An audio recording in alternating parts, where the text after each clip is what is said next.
이렇게 시간이 안 가는지 정말 버스 안에서 going 이불 속에서 going 은 언제나 너에게 going. Assalamualaikum warahmatullahi wabarakatuh. Perkenalkan, nama saya Alia Yasmin dengan NIM 23108100032. Kali ini saya ingin mempresentasikan hasil mini riset analisis pengelolaan lingkungan hidup di Kecamatan Astambul, khususnya Desa Astambul Seberang. Pada kali ini saya akan membagi menjadi 11 poin pembahasan.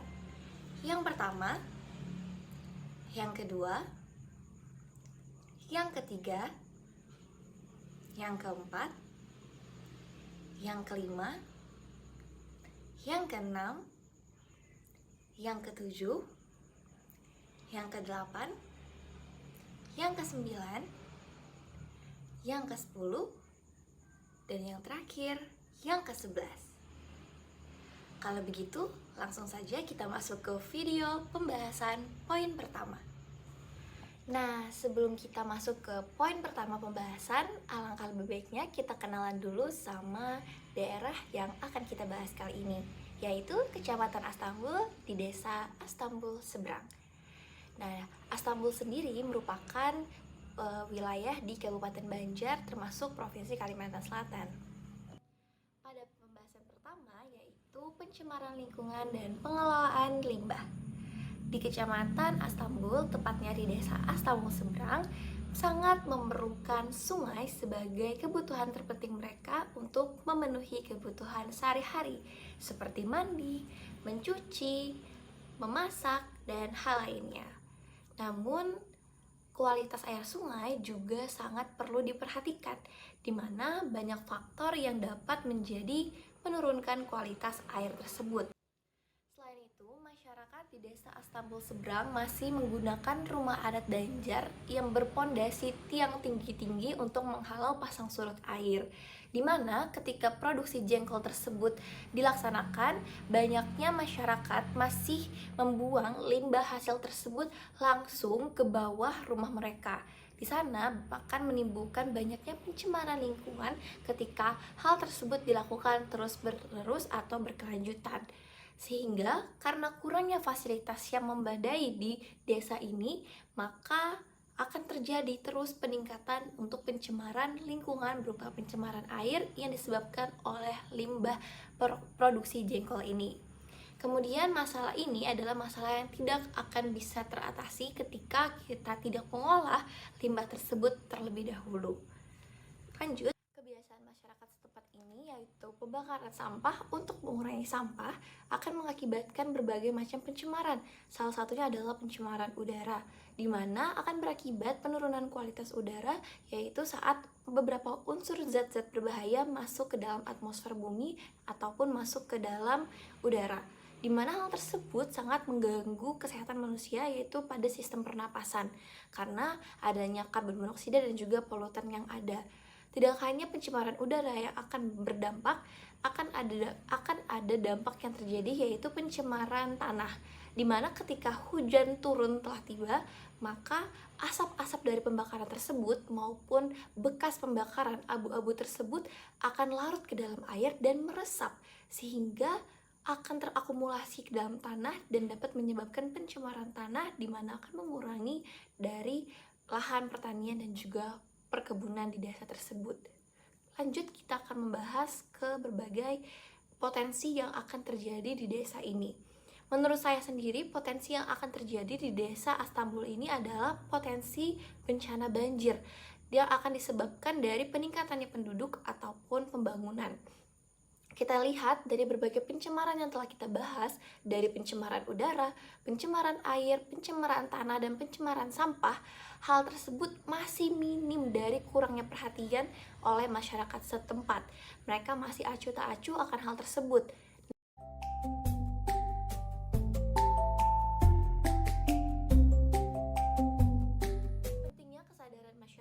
Untuk membuang sampah pada tempatnya dan berhenti untuk melakukan hal tersebut akan sangat mengurangi pencemaran yang terjadi di desa ini.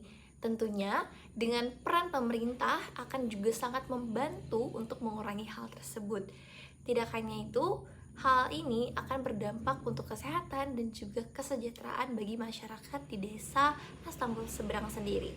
Kemudian kita akan lanjut masuk ke bab 2, yaitu sistem penyediaan air minum dan air bersih. Di desa Astambul Seberang tersendiri itu juga memiliki program pemerintah berupa Pamsimas yang sangat memiliki banyak manfaat untuk masyarakat setempat.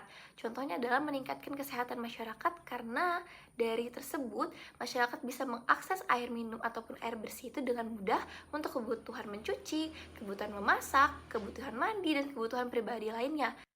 Kemudian dalam rangka mendukung keberlanjutan dan meningkatkan akses terhadap air minum dan air bersih, di desa masyarakat setempat itu telah melaksanakan pembangunan sumur sebagai solusi alternatif, di mana air sumur itu merupakan salah satu sumber air bersih yang biasa dimanfaatkan oleh masyarakat setempat untuk kebutuhan sehari-hari. Nah, ciri-ciri air sumur ini pun juga harus kita lihat bagaimana kualitasnya, seperti tidak berwarna, tidak berbau, bersifat netral, derajat keasamannya itu netral atau pH-nya 7. Selanjutnya kita masuk ke pembahasan keempat, yaitu pengolahan limbah B3.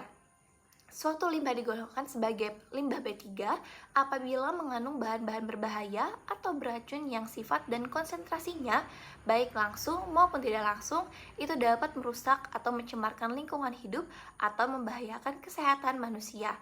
Yang termasuk limbah B3 antara lain adalah bahan baku yang berbahaya dan beracun yang tidak digunakan lagi karena rusak, sisa kemasan, tumpahan, sisa proses, dan oli bekas kapal yang memerlukan penanganan dan pengolahan khusus. Bahan-bahan ini termasuk limbah B3 apabila memiliki salah satu atau lebih karakteristik berikut. Yang pertama, mudah meledak, mudah terbakar, bersifat reaktif, beracun, menyebabkan infeksi, bersifat korosif, dan hal lainnya yang bila diuji dengan toksikologi dapat diketahui termasuk limbah B3. Seiring berjalannya waktu, di desa Astambul Seberang mengalami peningkatan penduduk yang menggunakan sepeda motor sebagai sarana transportasi utama mereka. Banyaknya jumlah motor menyebabkan banyaknya juga perawatan yang dilakukan di bengkel sehingga menimbulkan limbah yang berpotensi mencemari lingkungan, yaitu oli bekas yang merupakan limbah B3. Karena oli bekas tersebut dapat menyebabkan tanah menjadi tandus dan kehilangan unsur lainnya.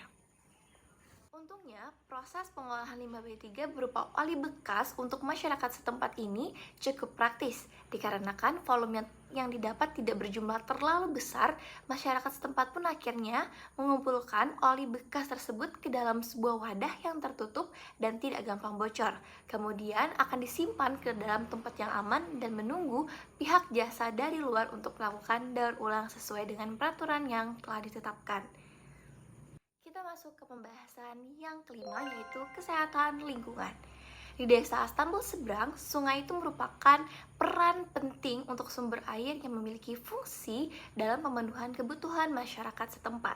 Dengan adanya pencemaran air di sungai itu akan berakibat akan menimbulkan berbagai macam penyakit.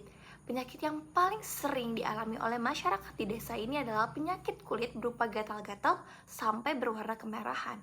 Untungnya, ketersediaan sarana dan prasarana kesehatan di Kecamatan Astambul relatif memadai, seperti adanya puskesmas keliling yang dapat dengan mudah dijangkau. Kemudian, pihak puskesmas akan memberikan beberapa obat dan juga salep untuk membantu masyarakat mengurangi rasa gatal hingga sembuh. Tidak hanya puskesmas keliling, kecamatan ini juga memiliki 1 buah fasilitas puskesmas dan 5 buah puskesmas pembantu. Oke, kita lanjut masuk ke pembahasan konservasi energi atau penghematan energi. Nah, di Indonesia itu menempati peringkat pertama negara yang paling boros energi di ASEAN dengan tingkat ketergantungan yang tinggi terhadap pendingin udara atau air conditioner. Padahal pendingin udara dan lemari es merupakan peralatan rumah tangga yang paling boros energi dan mengeluarkan gas emisi yang berbahaya bagi ekosistem. Tapi, penggunaan AC atau pendingin ruangan di desa Astambul Seberang hampir tidak ditemukan. Masyarakat setempat lebih memilih menggunakan sistem penyejuk alami seperti ventilasi yang baik, banyaknya jendela di rumah, dan juga banyaknya tanaman hijau sebagai oksigen ataupun udara yang menyejukkan. Kesadaran akan efisiensi energi tumbuh di antara penduduk desa Astambul Seberang. Masyarakat setempat mematikan peralatan listrik yang tidak digunakan, menggantikan lampu dengan hemat energi, dan menggunakan peralatan dapur yang efisien. Pemilihan alat-alat pertanian yang beroperasi dengan konsumsi energi yang lebih rendah juga dilakukan oleh masyarakat di desa ini sebagai bentuk konservasi energi. Kegiatan penanaman pohon dan tidak menebang hutan sembarangan juga menjadi konservasi energi di desa Astambul Seberang. Perpohonan yang rimbun memberikan perlindungan alami, mengurangi kebutuhan pendinginan ruangan pada musim panas. Selanjutnya kita masuk ke pembahasan ke-8, yaitu perangkat manajemen lingkungan. Surat Pernyataan Penyelenggaraan Pekerjaan Lapangan atau SPPL menjadi suatu kewajiban yang tidak terhindarkan. Kehadiran menara Base Transceiver Station or BTS di Kecamatan Astambul sebagai infrastruktur telekomunikasi menuntut penerapan peraturan yang ketat untuk melindungi lingkungan dan juga kesehatan masyarakat sekitar. SPPL diperlukan untuk memastikan bahwa instalasi dan operasi menara BTS terjalan sesuai dengan norma-norma keselamatan, lingkungan, dan tata ruang yang telah ditetapkan. Hal ini menjadi langkah penting dalam menjaga keseimbangan antara perkembangan teknologi dan kesejahteraan masyarakat di desa tersebut. Selanjutnya kita masuk ke pembahasan ke-9, yaitu pengelolaan lahan basah atau wetland. Di desa Astambul Seberang, masyarakat setempat dengan efisien memanfaatkan lahan basah yang tersedia sebagai sawah untuk mendukung ketahanan pangan dan perekonomian. Setiap musim tanam, para petani dengan teliti mengelola sawah mereka. Sawah yang subur ini bukan hanya menjadi tempat bercocok tanam, tetapi juga digunakan untuk tanaman lain yang mendukung diversifikasi hasil pertanian. Pemanfaatan lahan basah ini tidak hanya memberikan keberlanjutan ekonomi, melainkan untuk memiliki lingkungan yang sehat, keberlangsungan bagi petani. Kita masuk ke pembahasan ke-10, yaitu pengelolaan lahan tambang. Keberadaan lahan pertambangan masih belum merusak kelestarian alam yang ada di desa Astambul Seberang. Meskipun tidak memiliki tambang, desa ini menyadari pentingnya menjaga keberlanjutan hutan mereka. Beberapa masyarakat terlibat dalam kegiatan pelestarian dan penanaman pohon untuk memastikan bahwa generasi mendatang juga akan menikmati keindahan dan manfaat yang sama dari hutan rimbun ini. Desa tanpa lahan pertambangan ini menjadi teladan hidup seimbang antara manusia dan juga alam, membuktikan bahwa keberlanjutan dapat dicapai melalui penghargaan dan pengelolaan bijaksana terhadap sumber daya alam. Kita akhirnya masuk ke pembahasan terakhir, yaitu teknologi konservasi. Konservasi sendiri adalah upaya langkah dan metode pengelolaan dan penggunaan biosfer secara bijaksana agar memperoleh keuntungan terbesar secara lestari untuk generasi sekarang dengan tetap terpelihara potensi untuk memenuhi kebutuhan dan aspirasi yang akan datang.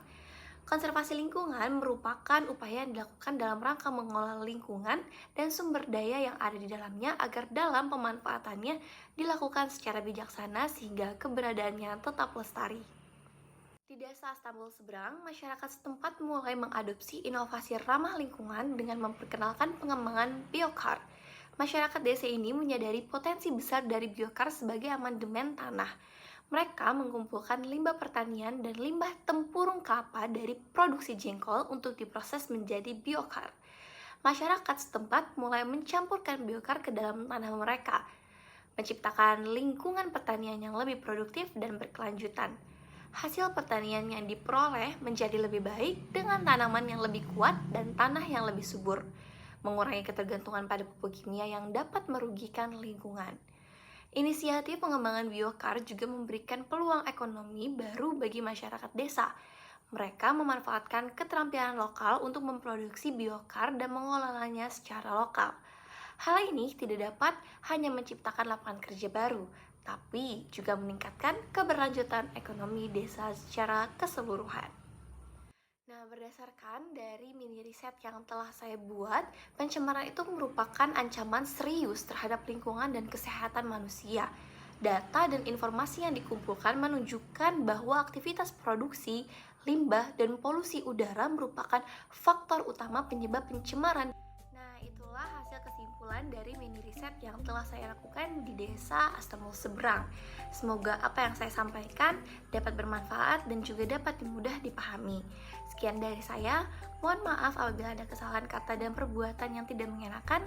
Wassalamualaikum warahmatullahi wabarakatuh. Terima kasih.